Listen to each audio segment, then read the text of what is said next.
एक और बड़ी खबर राजधानी लखनऊ से है, जहां पर पुलिस की बदमाशों के साथ मुठभेड़ हुई है। मुठभेड़ में 2 बदमाशों को गिरफ्तार किया गया है। दोनों के पास से तमंचा और कारतूस भी बरामद किया गया है। तो ये खबर राजधानी लखनऊ से आपको बता रहे हैं, जहां पर पुलिस की बदमाशों के साथ मुठभेड़ हुई है। मुठभेड़ में 2 बदमाशों को गिरफ्तार किया गया है। दोनों के पास से तमंचा और कारतूस भी बरामद किया गया है। तो ये तस्वीरें भी आपको दिखा रहे हैं। मोनू राजपूत और महेश रावत के नाम से हुई है। इनसे जब विस्तृत पूछताछ करी गई तो इनके द्वारा बताया गया कि इनके द्वारा अभी हाल फिलहाल में विपुल खंड में और विवेक खंड में पर्स स्नैचिंग की घटनाएं कारित करी गई थी। इनके पास से दोनों व्यक्तियों से एक एक तमंचा, 2-2 कारतूस बरामद हुआ है। साथ ही दोनों घटनाओं में जो पर्स चोरी हुए थे और छिने थे, वो पर्स भी बरामद करे हैं। अभी प्रथम दृष्टया इनसे जो पूछताछ करी गई, इनके द्वारा बताया गया इन पर कई मुकदमे हैं। ये कुछ दिन पहले जेल से रिहा हुए हैं और इसीलिए इस तरह की घटना कर रहे थे। ये शातिर अपराधी हैं और पहले भी इस तरह की कई घटनाएं कर चुके हैं और इस तरह की घटनाएं लखनऊ में करने का ये लोग प्लान बना रहे थे, जहां हमारी पुलिस ने इन्हें पकड़ लिया है। इन्हें अभी प्राथमिक उपचार के लिए CHC में भिजवा दिया गया है। विधिक कार्रवाई प्रचलित है। और इसी खबर पर ज्यादा जानकारी के साथ सहयोगी शादाब सिद्दीकी लाइव हमारे साथ बने हुए हैं। शादाब, बात की जाए, आप पुलिस की जो है बदमाशों के साथ मुठभेड़ हुई है, आखिर ये मुठभेड़ कहां पर हुई है और बदमाश कौन से हैं, और अब तक क्या कुछ कार्रवाई इस घटनाक्रम में हुई है?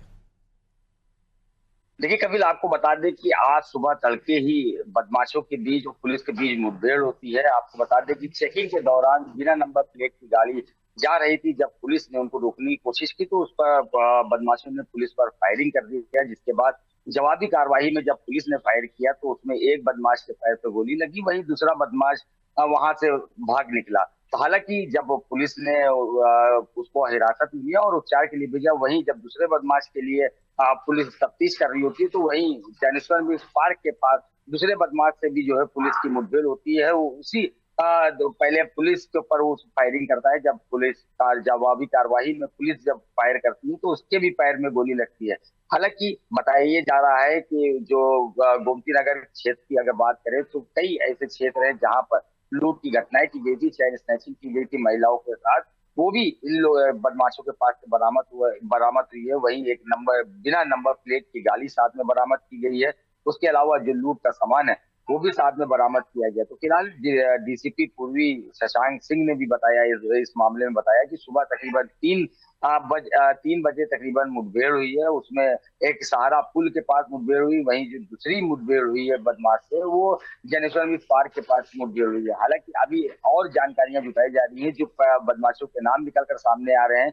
एक मोनू राजपूत का नाम निकलकर सामने आ रहा है, वहीं जो दूसरा बदमाश गिरफ्तार हुआ है वो महेश रावत के नाम बताया जा रहा है। तो फिलहाल आपको ये भी बता दें साथ में कपिल की इससे पहले ये जेल से अभी जल्दी छूटे हुए हैं, जिस तरह से DCP पूर्वी ने बताया है। अब ये और घटनाओं को अंजाम देने जा रहे थे, लेकिन पुलिस ने उससे पहले ही इनको दबोच लिया है। अब इनसे जानकारी कर रहे हैं कि और इसके साथ कौन कौन लोग हैं, कौन कौन बदमाश इसमें शामिल है। ये देखने वाली बात होगी कि कब तक ऐसे और लोगों की गिरफ्तारी होती है। लेकिन एक बड़ा सवाल कपिल ये भी उठता है कि जिस तरह से अभी जल्दी एक ईगल मोबाइल बनाया गया था, उसमें साफ तौर पर ये बात कही गई थी कि जो भी अपराधी बदमाश जेल से छूटते हैं उन पर निगरानी की जाएगी। लेकिन अभी ऐसा कुछ देखने को नहीं मिल पा रहा है कि जिस तरह से अभी ये बदमाश जेल से छूटे थे और अभी वो घटनाओं को अंजाम दे रहे थे, और जो ईगल मोबाइल है उनको कोई भी इसके बारे में खबर नहीं थी। तो फिलहाल अब देखना ये है कि कब तक इस पर कार्रवाई होती है, और जो ईगल मोबाइल अब कमिश्नर लखनऊ की तरफ से बनाई गई थी, ये कितनी कामयाब होती है, ये अब देखने वाली बात होगी। चलिए शादाब, तमाम जानकारी को साझा करने के लिए बहुत बहुत शुक्रिया आपका। तो खबर ये राजधानी लखनऊ से थी, जहां पर पुलिस की बदमाशों के साथ मुठभेड़ हुई है, जिसमें 2 बदमाशों को कारतूस तमंचा के साथ जो है बरामद किया गया है।